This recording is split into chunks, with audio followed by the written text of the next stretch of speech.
Peuple de Dieu, je vous bénis tous qui nous suivez en ce moment, là où vous êtes, au salon, dans les véhicules, partout vous trouvez au bureau, vous pouvez vous être peut-être au marché. Je vous bénis tous pour ne pas dire bonne fête de Pâques, parce que notre Pâques c'est Christ qui est avec nous tous les jours. Je bénis le peuple de Dieu, les chrétiens du monde entier, et plus particulièrement les chrétiens de mon pays, la République démocratique du Congo. Je bénis les chrétiens de notre ville-province de Kinshasa. Je vous aime beaucoup. Et j'ai de la considération pour vous. Je vous bénis. Aujourd'hui, ce matin, 12 avril 2020, nous avons un thème très capital que nous avons mis sur votre compte. Je ne sais pas si vous êtes sur Facebook, je ne sais pas quel réseau vous utilisez, mais nous avons ce thème capital que nous voulons partager ce matin avec vous. Le thème s'intitule « Réveille-toi, toi qui dors ». Réveille-toi, toi qui dors, c'est un message très fort de l'apôtre Paul aux Éphésiens. Il invite ceux qui dorment de se réveiller du sommeil. Le thème « Réveille-toi, toi qui dors » et Christ luira dans votre vie. Beaucoup de chrétiens en ce moment de crise mondiale, beaucoup de chrétiens en ce moment difficile qui traversent le monde entier avec la pandémie de la maladie de Covid-19, beaucoup d'hommes de Dieu, beaucoup d'enfants de Dieu sont en train de dormir. Beaucoup de nations sont en train de dormir. Mais l'apôtre Paul lance un défi très capital pour la vie des chrétiens, de se réveiller du sommeil. Ce n'est pas cette maladie qui doit nous séparer de Christ, notre espérance. Ce n'est pas cette maladie qui doit nous séparer de la vie de Dieu. Et ce n'est pas à cause des décisions de suspendre les activités spirituelles dans les églises qui va nous séparer ou bien qui va nous enfoncer dans le sommeil. C'est pourquoi l'apôtre Paul invite tous les chrétiens du monde entier de se réveiller du sommeil. Ne dormons pas, bien-aimés. Ne soyons pas dans le sommeil spirituel. Nous invitons tous les chrétiens du monde entier de se réveiller du sommeil, puisque c'est pendant le sommeil que le voleur vient pour égorger et tuer. Nous allons rapidement, sans tarder, lire la Bible dans Éphésiens chapitre 5, verset 14. Nous lisons la Bible au nom de Jésus. C'est pour cela qu'il est dit, réveille-toi, toi qui dors, relève-toi d'entre les morts, et Christ t'éclairera. Vous comprenez, mes amis, vous qui êtes en train de me suivre. La Bible dit, réveille-toi, toi qui dors. Mon ami bien-aimé, ne dormons pas. C'est une parole d'amour, de bien-aimé, car en se réveillant du sommeil, on est loin de la mort. Beaucoup sont dans le sommeil. À cause, puisqu'on a arrêté les activités des églises, beaucoup de gens sont en train de dormir. Les hommes de Dieu sont en train de dormir. Nous ne prions pas. La vie éternelle n'est pas dans les églises, dans les assemblées. La vie éternelle est dans la parole de Dieu. Bien-aimés dans le Seigneur, réveillons-nous puisque l'heure avance. Nous sommes l'ère où nous nous approchons de l'avènement du Fils de Dieu. Nous devons nous réveiller. Ne voyons pas ceux qui tuent le corps, mais voyons celui qui peut tuer le corps et l'âme et l'esprit. C'est pourquoi nous vous invitons de se réveiller. Nous devons nous réveiller du sommeil dans lequel nous nous trouvons actuellement, puisque en se réveillant, on va s'écarter de la vie des morts, on va s'écarter des mauvaises choses qui sont en train de secouer le monde entier, qui sont en train de terrasser les enfants de Dieu, qui sont en train de terrasser tout le monde sans exception des races ou des nations. Nous lisons Romains chapitre 13, versets 11 à 13 au nom de Jésus. Cela importe d'autant plus que vous savez en quel temps nous sommes. C'est l'heure de vous réveiller, enfin du sommeil, car maintenant le salut est plus proche de nous que lorsque nous avons cru. La nuit est avancée, les jours approchent, déplions-nous donc des œuvres des ténèbres et revêtons les armes de la lumière. Marchons honnêtement comme en plein jour, loin des excès et des l'ivrognerie de la luxure et de l'impudicité des querelles et des jalousies. Peuple de Dieu, vous avez suivi la lecture de la Bible. Ce n'est pas moi qui le dis, c'est la parole de Dieu. La Bible dit, à quelle heure nous sommes? Beaucoup sont en train de vivre la vie de débauche dans les nations, à travers beaucoup de pays dans le monde. Les gens se sont désoldarisés de la saine doctrine de la parole de Dieu. Dieu, il est saint des saints. Aujourd'hui, vous avez des gens qui sont en train de célébrer des choses dans les églises, des choses qui ne cadrent pas avec la parole de Dieu. Surtout dans les pays les plus développés, où l'on célèbre même des mariages avec des chiens, où quelqu'un veut mourir, il prend l'héritage, il le laisse à un animal. Aujourd'hui, il y a des races qui ne veulent pas mettre au monde. Ils sont dans l'ivrognerie, ils sont dans l'impudicité. Ce que Dieu est, c'est ce qu'ils font. Ne soyons pas étonnés, puisque ces gens, ces nations, sont en train de dormir. Les nations qui sont dans les impudicités, les familles qui sont dans les impudicités, les enfants de Dieu qui pratiquent encore l'idolâtrie, ils sont en train de dormir spirituellement. C'est pourquoi l'apôtre Paul nous invite à nous réveiller du sommeil. Pour que la lumière vienne à nous, il faut se réveiller du sommeil. Se réveiller veut dire laisser l'ancien homme qui nous conduisait selon nos coutumes se revêtir de l'homme nouveau qu'on appelle Christ ressuscité. Beaucoup de chrétiens en ce jour, des maladies, beaucoup de chrétiens en ce jour de crise, se sont désolidarisés, même de lire la Bible. Même les hommes de Dieu n'ont plus le temps de lire la Bible. Même les chrétiens n'ont pas le temps de se mettre à deux, trois et commencer à prier pour la nation. Où sont les prophètes des nations qui se disaient dans ces pays de la République démocratique du Congo? Des gens qui se trappaient de poitrine, qui se disaient, nous sommes des prophètes des nations. Où sont ces prophètes des nations pour prédire l'avenir aujourd'hui? Aujourd'hui, nous sommes menacés, nous avons beaucoup de choses, nombreux sont endormis.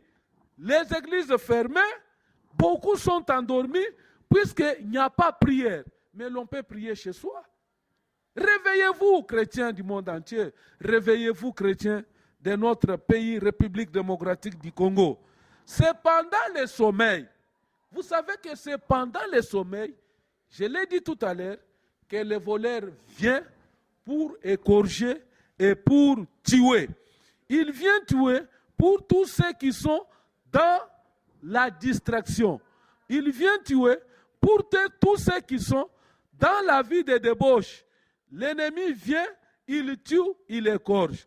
Je vais vous relater une petite histoire de la Bible d'une femme qui avait son enfant qui était en vie, mais à cause du sommeil, cette femme avait perdu son fils.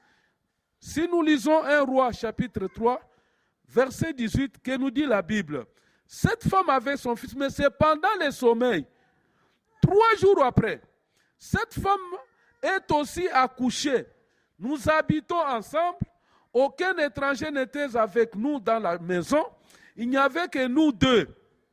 Le fils de cette femme est mort pendant la nuit. Vous comprenez, bien-aimés?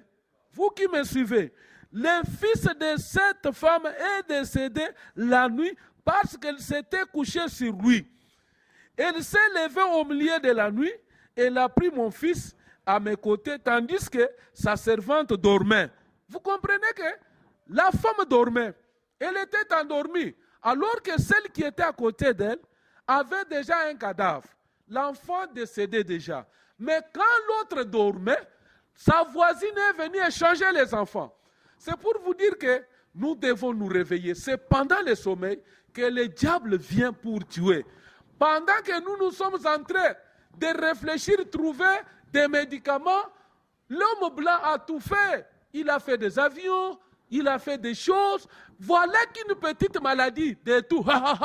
L'homme blanc n'est pas capable de sortir les médicaments. Mais il a fait les avions. Il a fait des choses impossibles. Voilà qu'une petite maladie, la maladie qu'on appelle dans ma langue maternelle, Kankololu, une petite maladie qu'on peut étouffer avec même les citrons, l'homme blanc n'est pas capable de sortir les médicaments jusqu'à aujourd'hui. Et vous comprenez que ça, c'est la punition de Dieu. Réveillons-nous. Notre thème se dit, réveille-toi, toi qui dors, relève-toi d'entre les morts. Pour se relever d'entre les morts, tu dois avoir l'éclaireur. Et l'éclaireur s'appelle Jésus-Christ. Où est les sages des sages? Les connaisseurs, ceux qui se disent savants, ceux qui ont fait des choses merveilleuses dans le monde. Aujourd'hui, où est leur connaissance? Leur connaissance est où? Nous assistons à des choses, des impasses, des choses qui dépassent l'entendement humain. Une petite maladie terrasse le monde entier et on n'a plus de thérapeutie. Les hommes ont entendu. Et ceux qui se confient à Dieu, ceux qui se confient à Christ, Christ va éclairer leur vie et ils ne verront plus la mort, ils seront dans l'abondance. Rappelez-vous d'une bonne histoire dans la Bible aussi. Les enfants d'Israël étaient dans les tourments. Les enfants d'Israël étaient dans la souffrance. Mais quiconque invoquait Christ, il était sauvé, lui et sa famille. Si nous lisons Exode chapitre 12, versets 5 à 11, vous comprendrez que c'est Christ qui peut nous donner la vie. Les nations qui se confient à Dieu, vous voyez même, je donne un exemple. Nous avons vu les Italiens sortir de leur domicile. Ils ne craignaient plus Covid-19. Ils ont dit Covid venait nous tuer, mais nous célébrons Christ immolé. Et aujourd'hui, la guérison est en train d'entrer dans ces pays, puisqu'ils ont compris que la mort va s'arrêter avec la puissance de la résurrection de Jésus-Christ d'entre les morts. Ce n'est pas la connaissance humaine, ce n'est pas les maladies, mais avec le sang précieux de notre Seigneur et Sauveur, Christ immolé, ressuscité, c'est en lui que nous avons l'espérance. Si nous pouvons lire Exode chapitre 12, versets 5 à 11, nous lisons au nom de Jésus. Ce sera un agneau sans défaut, mâle, âgé d'1 an. Vous pourrez prendre un agneau ou un chevreau. Vous garderez jusqu'au 14e jour de ce mois et toute l'assemblée d'Israël l'immolera entre les deux soirs. On prendra de son sang et on en mettra sur des poteaux et sur les lintons de la porte des maisons où on les mangera. Cette même nuit, on en mangera la chair rôtie au feu. On la mangera avec des pains sans levain et des herbes amères. Vous comprenez? Les Juifs avaient aussi cette pandémie. Ce n'est pas la première fois qu'une telle histoire se passe dans le monde entier. C'est la 1e fois et il y en aura encore d'autres. Mais ce qui avait sauvé les Juifs, c'est le sang. Et aujourd'hui, nous avons le sang qui est plus que le sang des chèvres, plus que le sang des animaux, qu'on appelle Christ immolé. Il est notre Pâque d'ailleurs. La Pâque, ce n'est pas seulement un dimanche comme ça, on dit, nous célébrons la Pâque. La Pâque, c'est être avec Christ tous les jours de sa vie. Aujourd'hui, les chrétiens, les lois, comme ça, dans le mois d'avril, comme Christ, les lois de Akoufa qui a sécu. Donc, ce qui les lois est l'équi, c'est que Christ est ici. Chaque année, Christ a Koufaka, a Sekwaka. Non, quelque chose ne va pas. Ne soyons pas des chrétiens charnels, soyons des chrétiens spirituels. L'apôtre Paul a parlé de 3 sortes d'hommes. L'homme animal, l'homme charnel et l'homme spirituel. Soyons des hommes spirituels. Voyons les choses de Dieu spirituellement. Dieu n'est pas dans les cérémonies des hommes. Dieu, il est dans sa parole. Bien-aimés, réveillons-nous. Réveillons-nous, nous qui dormons. Réveillons-nous, nous qui dormons. Puisque notre agneau pascal, sans tache, la Bible dit, sans tache ni ride, c'est lui notre Pâque. Et il s'appelle Jésus-Christ, l'homme de Galilée ressuscité. Nous allons lire 1 Corinthiens chapitre 5. 1 Corinthiens chapitre 5, si nous le lisons, vous allez comprendre que Christ est notre Pâque et c'est lui qui fait de nous ce que nous sommes aujourd'hui. Verset 7, nous lisons au nom de Jésus-Christ. Faites disparaître le vieux levain, afin que vous soyez une pâte nouvelle, puisque vous êtes sans levain, car Christ, notre Pâque. La Bible dit, Christ, notre Pâque, a été immolé. Célébrons donc la fête, non avec de vieux levain, non avec un levain de malice et de méchanceté, mais avec le pain sans levain de la pureté et de la vérité. La Bible dit, vous connaîtrez la vérité et la vérité vous affranchira. Aujourd'hui, les chrétiens ne veulent pas être affranchis par la parole de Dieu. Aujourd'hui, les chrétiens, ils sont dans les choses de cérémonie, ils sont dans les rites, ils sont dans les choses traditionnelles, comme si Christ était dans ces choses-là. Non, Christ est dans sa parole. Christ reste et demeure dans sa parole. C'est pourquoi j'exhorte tous les chrétiens de la ville-province de Kinshasa, vous qui me suivez, partout où vous êtes, la parole de Dieu n'a pas de frontières. La parole de Dieu ne regarde pas les églises. Ce n'est pas le nom de ton église qui va te sauver. Ce n'est pas le nom de ton pasteur qui va sauver, mais c'est la parole de Dieu qui amène la vie éternelle. C'est pourquoi suivez cette prédication. C'est une très bonne prédication qui va vous aider dans votre vie spirituelle. Tu es en train de dormir dans ta maison. Depuis qu'on a fermé les églises, toi tu es chrétien. Combien de fois vous avez prié en famille? Est-ce que vous avez organisé des prières de famille pour sortir, pour chasser spirituellement Covid-19 dans votre famille? Vous qui me suivez, je te pose la question. Combien de fois as-tu monté à la montagne? Tu ne montais qu'à la montagne, toi, pasteur, quand il y avait des prières pour que les enfants de Dieu te donnent les offrandes et les dîmes. Maintenant qu'il n'y a pas le rassemblement des hommes, tu ne montes plus à la montagne pour aller prier. Toi, tu es pasteur, homme de Dieu. Tu ne pries plus pour les hommes de Dieu, pour les enfants de Dieu, pour le pays. Où sont les grands pasteurs qui se disent, nous sommes des grands pasteurs de ce pays, la République démocratique du Congo? Le chef de l'État n'a pas interdit de prier pour la nation. Où est l'homme fort qui peut se lever, réunir tous les hommes de Dieu pour qu'on se retrouve en prière afin de raquer spirituellement le Covid-19? Aujourd'hui, nous sommes là, on ne fait rien, on n'organise plus même des prières, même à la télévision, à la radio, il n'y a pas de gens. Moi, je lance un défi à quiconque est en train de suivre cette prédication ce jour. Bien-aimé, la journée de demain, prends tout le temps dans votre maison, dans votre famille, jeûnez, priez pour la nation congolaise, priez pour le chef de l'État, priez pour le gouvernement de la République démocratique du Congo, et nous allons éradiquer la maladie de Covid-19 spirituellement.